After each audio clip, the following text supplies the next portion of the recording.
안녕하세요. 친절금융 쉬운 경제 진행하고 있는 SNU 금융연구소의 정승우 소장입니다.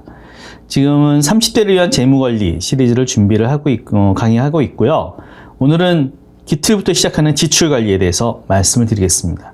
저희가 진행하는 이 내용은요, 사실은 국민연금공단 중앙노후준비센터와 한국금융투자자보호재단에서 만든 30대를 위한 재무관리라는 책자를 기반으로 해서 말씀을 드리고 있습니다.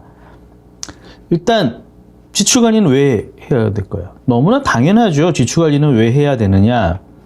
신혼부부 시절에 세웠던 지출계획이 이제 적절하지 않습니다. 왜냐? 자녀 양육을 해서 지출 성향도 달라지고 새로운 지출계획도 수립해야 되기 때문입니다. 그래서 이제부턴 가계부와 예산을 새로 작성해서 최소 1에서 3개월간 부부 자녀의 가계부를 써보시고요. 자녀에 대한 지출을 고려한 새 예산 작성을 하고 실천하셔야 될 것 같습니다. 자, 한 달 20만 원 더 저축했으면은 인생이 바뀐다라고 합니다. 도대체 무슨 얘기인가 한번 보겠습니다. 30대 가구주 가계는 매월 약 81만 원 정도, 세전 소득 25%를 저축하고 있습니다. 새 예산을 작성을 할 때 지금보다 지출을 줄여서 저축을 한번 늘려 보십시오. 지출을 더 줄이라니, 지금도 먹고 살기도 빡빡한데, 하지만 좀 더 저렇게 20만 원을 더 저축하면 삶은 상당히 윤택해진다고 하는데, 이 내용을 한번 가지고서 어떻게 달라지는지 한번 비교해 보겠습니다. 손오공과 백공주는 15년 동안 저축한 돈 플러스 대출로 3억 원짜리 집을 샀습니다. 집을 산 후에는 매월 저축할 돈으로 대출을 상환했죠. 60세 두 사람의 자산은 어떻게 달라졌을까요? 일단 손오공 씨나 백공주 씨나 다 동일합니다. 40세 주택을 마련하는 거고요. 이때 매월 81만 원씩 저축하셨고, 여기는 101만 원씩 저축을 했습니다. 20만 원 더 저축하신 거죠. 모은 돈은 약 40세 시점에 1억 9천만 원이고요. 백공주 씨는 2억 3천만 원 정도입니다. 빌린 돈은 당연히 1억 1천만 원이고, 빌린 돈이 약 7천만 원이고요. 60세 시점의 자산 현황을 보겠습니다. 3억, 집에 빚이 2,600만 원 정도이고요. 그 다음에 물론 가정 수익률은 3% 연복리, 대출이자는 연 5% 월복리, 물가상승이니까 세금 반영은 없다라고 가정을 했습니다. 이 백공주 씨는 3억에 플러스 금융연세 1억 2,400만 원을 가지고 있다는 겁니다. 사실 20만 원 더 저축했다는 것이 30세 시작을 해서 이 긴 시간, 60세, 30년의 기간 동안 장기적으로 했을 때 이런 큰 변화가 생길 수 있다는 것은 사실은 큰 복리의 마법과 같은 힘입니다. 그래서 그만큼 더 준비하셔야 되는 거고요. 그다음에 가계 공동 지출 통장을 활용하기에 대한 부분입니다.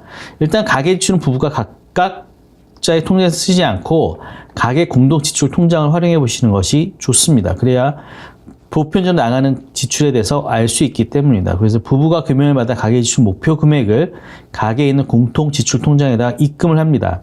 거기에서 주거비, 식비, 관리비 등 생활비가 지출이 되고요. 가족 공통의 여가, 문화생활비 등이 지출이 되고, 자녀 및 양가 부모님의 용돈과 행사비 등이 지출이 됩니다. 어떻게 작성을 하느냐, 이런 식으로 한번 지출통장에 입금할 또는 수입을 바탕으로 해서 가계 저축과 부부 용돈 등을 고려해서 정합니다. 가계 지출은 세전소득의 70%를 초과하지 말아야 라고 이제 가이드를 드리고 있는데요.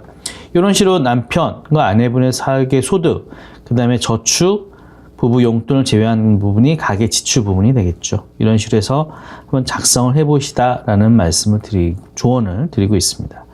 그 다음에 비상 예비자금 통장 만들기입니다. 예기치 못하게, 삶이라는 것이 예기치 못하게 갑자기 생활비가 모자란다든지 아니면은 그 직장을 옮겨야 되는 시점이라든지 여러 가지 상황들이 생길 수 있습니다. 직장에서 체불이 된다든지, 그때 즉시 지출할 수 있는 비상 예비자금을 미리 마련해 두시는 것이 좋습니다.